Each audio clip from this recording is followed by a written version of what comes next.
What is up, guys? Tonight for Project BMW Z4M Coupe, wow, it's a mouthful, we're gonna be installing a little aero flare in the form of this carbon fiber rear duckbill spoiler. Now, this was purchased on a group buy, which I don't know if it's gonna be a production thing or if it was just a one-time limited run, but on the BMW Z4 forum, I think it was zpost.com. I was one of the original members in on the group buy, so I was very excited about it. There's a couple duckbill options out for the car, but this one kind of caught my attention the most. It's got like a little bit of a Gen 5 Dodge Viper thing going on here with this missing little segment in the middle. I'm not sure if I really love that for the BMW, but I think as far as the way that this contours the end of the trunk, I'm gonna show you that in 1 second, I think that this was the best option for the car. And to show you what I mean, so BMW, when they came out with the Z4 series, they kind of already started a little bit of a swoopiness, duckbilly type approach to the rear trunk line, but then they just kind of cut it off, and they didn't continue it. And I really wish that from the factory they just exaggerated this line a little bit more and brought it out. So because they didn't do that, ever since I got the car, I always felt that there was a little bit something to be desired with it. But when you look at the car from the side profile, this was always one of my favorite lines of the car. I love this thing from the side profile. It's got a very unique, you really kind of see how far back the driver sits. You're right above the rear wheels, and you get that long front bonnet out in front of you. It's always, like when I take pictures of this car or I look at it, I always like kind of catching it from a side angle. I just think that's where this really shines and it looks the best. Some of the styling on the Z4 is a little bit unorthodox and a little bit weird, like the crease in the side fender here through the BMW rondelle. But like the black kind of hides some of the goofiness, and I think when you just kind of catch at the right angles, you really see how elegant looking of a car it is. And the other thing that I love about it is that the styling doesn't really resemble anything else in the BMW line. Everything was kind of more unique towards the car. Things like the double bubble roof, which has always been a favorite of mine, pretty aggressive. We'll get a little close up here of the trunk line. They did kind of bring this down a little bit flat, and I think it would have helped the car a little bit if they just brought this out more. So this spoiler, the way it sits on the rear trunk line just kind of brings this line out a little bit more, and I think it's the best looking duckbill option on the market to date. So that is why I pulled the trigger on it.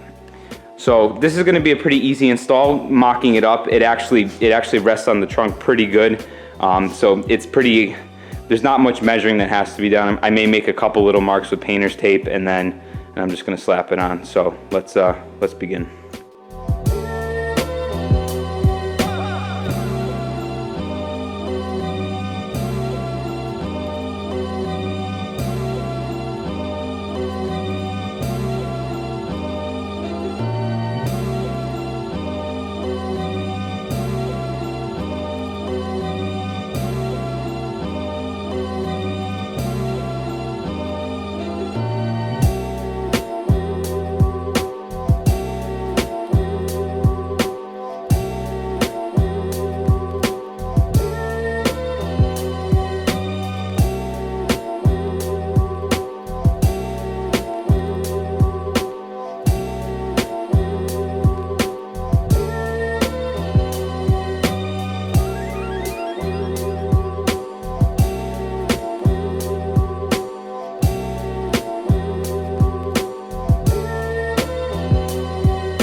that is the total installation.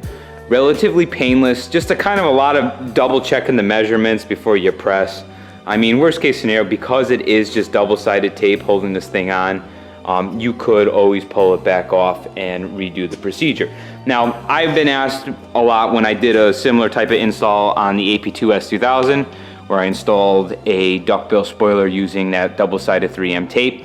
The stuff holds, it's on there, so just kind of keep that in mind, that once it's on there, it's really not coming off without a heat gun and other like glue dissolving chemicals to kind of get it off. Even at high speeds, that thing was like rock solid on there, never an issue, and I don't suspect there being any problems with this spoiler either. Having said that, looking at the car, I really feel like the rear of it is just kind of tied together now, and I think that this looks pretty nice. You know, the best thing, like I said, would have been if BMW just kind of brought that out on their own out of the factory, but because whenever you have to add something on, you know, it looks like it's an add-on, and this spoiler still kind of looks like it's an add-on, but I do think that it just kind of gives the rear just that little bit of extra pizzazz that it needs to kind of match the rest of the car. Let's get a nice side profile of that duckbill. Nice little angle of attack there. Actually, I didn't even give you guys a close-up of the weave. Pretty decent quality. It's made overseas, you know. I guess there's not really much you can ask for. I'm gonna keep a good coat of wax on it to hopefully protect the gel coat on it from yellowing or discoloring, and we'll see how long that holds up for. But fitment was pretty good. It was pretty clear like how this thing wants to sit. What I just kept making note of is like where my edge here was finishing off on each side. A little bit of feel. It's hard to like pick points to measure from. I was using the defroster lines and just distances from there, so I had some sort of a reference point, but a lot of it's just kind of feeling, eyeballing it. It's pretty damn close. It's certainly not enough to be able to notice, but here's that beautiful side profile that I love in this damn thing. It's just such a neat looking car. Look at that. Oh,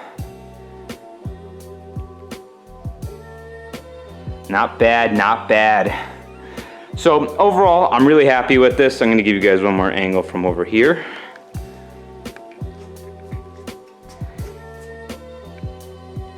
It's kind of hard to catch it with the reflections, but you get the gist. So overall, I'm very happy with with this whole installation, and at least this is like just another little subtle thing for the exterior of the car. I'm probably not going to do much else. There's an optional side skirt for these that kind of it was for the Z4s. It's just a little bit more aggressive. I may add those onto there, and that would be it for body mods. So it's the wheels that I have, that spoiler, and of course the front lip, which I did a video for a while back. Just very subtle and easily reversible modifications. So that's kind of to the extent of what I'm going to do for exterior mods of the car. But I like it. I like those nice little subtle touches, just the little things that kind of just give it that little extra specialness over what stock is, but like to the average person, when they see it, they wouldn't necessarily know that it didn't come from the factory like that. So I say I rate this thing a 95 out of 100 for the total outcome, install, and quality of the product. But that's it for this one, guys. Thank you very much for watching. Till next time, done.